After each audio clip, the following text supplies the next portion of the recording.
name is Chris Mastenbrook. Got a second in the Swiss rounds and got top 32 overall with my chainboard deck. So without further ado, let's get started. It's the tech card that everybody is talking about. Three copies of Watt Cobra. It's very good. It gets a lot of extra pokes in, which Chainburn with its usual shenanigans often can get like 6k damage in. Just getting that extra few thousand points is very crucial. Watt Cobra is also very good as like a psychological trick against my opponents. I get them to think I'm playing Watts in the early game, get them to keep dead cards in. These three are almost always sided out, games 2 and 3.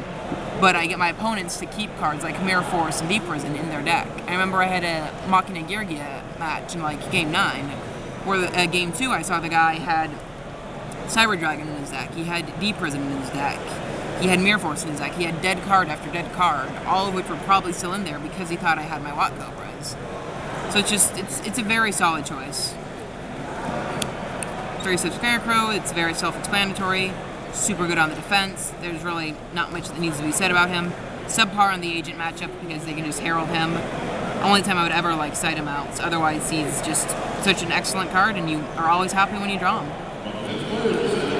Double Lava Golem, good at field control, tributing annoying monsters from your opponents, making their Mullen Glacias skip their battle phase. And just in general, like if you can stall them out, so the burn from Lava Golem really starts to add up over time. It's like I run a fair amount of defense in this deck, so Lava Golem is just a very powerful card. Very happy with him. So those are the monsters.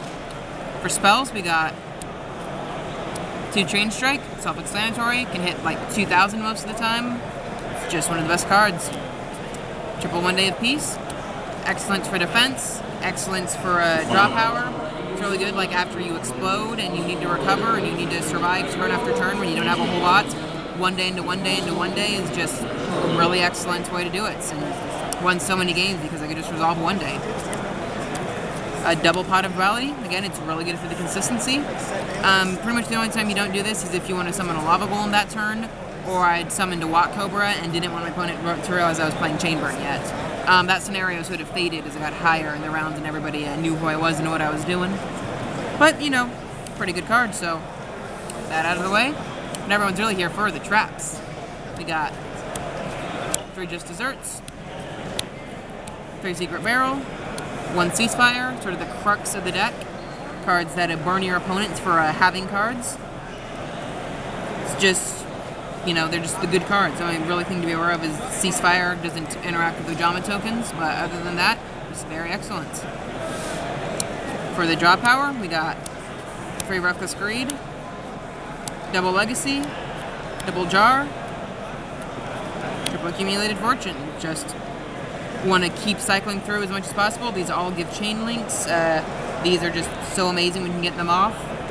Just want to anytime you can resolve like 2 of your draw 2s. It generates so much advantage that it's very hard to lose at that point. And then we got double Ojama Trio because it powers up my burn spells and ruins opponents' fields. And then for the defense, 2 Aboku, 2 Threatening Roar, 2 Magic Cylinder.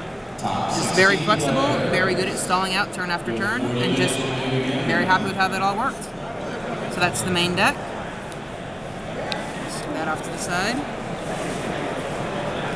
The extra deck's pretty irrelevant. Like you can just look at it really quick. The only time I ever used it was in a match against Insectors. I made my stroke with 2 Watt Cobras. But there's like really nothing to be said. The only real purpose to the extra deck is so that it exists, so you aren't telegraphing to your opponents that you are playing something weird. And the side deck. We got 3 Gemini Imps for Dark Worlds, which I didn't play, and for Mormails, which I didn't draw it against.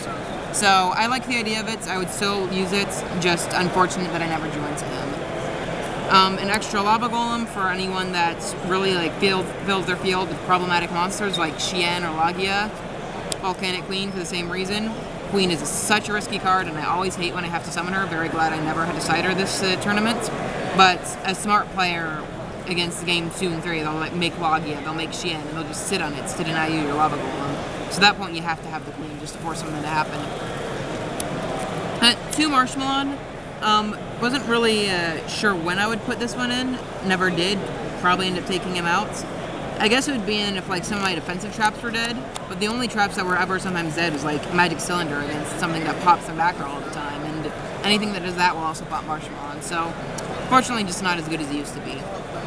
A single Battle Fader, you know, if I need to be taking out traps against somebody, Battle Fader can go in. Threw him in a few times, usually didn't, but it was nice to have. These three, just an extra copy of each of my defensive traps. The most common ones I sighted in after I sighted out my Watt Cobras.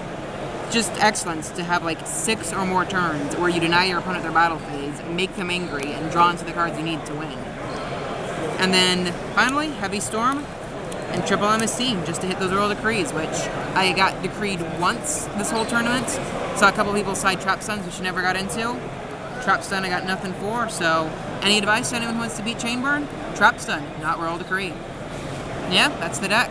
Well, anyways, I have a few questions. If you would have changed anything from the deck inside the, what would it be and why? Well, like I said, besides the Marshmallows. The Marshmallows weren't very good. I'd probably take them out. And I'd probably take one more out, like probably the Heavy, just because even against Roller Craze, I never felt the need to set in Heavy. Probably take those 3 out and replace them with 3 Dark Bribes, just so I had something I could do against Trap Stun. But overall, you wouldn't change anything from the main? Nah, I really like the way the main performed. So just think my trap lineup is very solid. The Watt Cobras put in a lot of good work.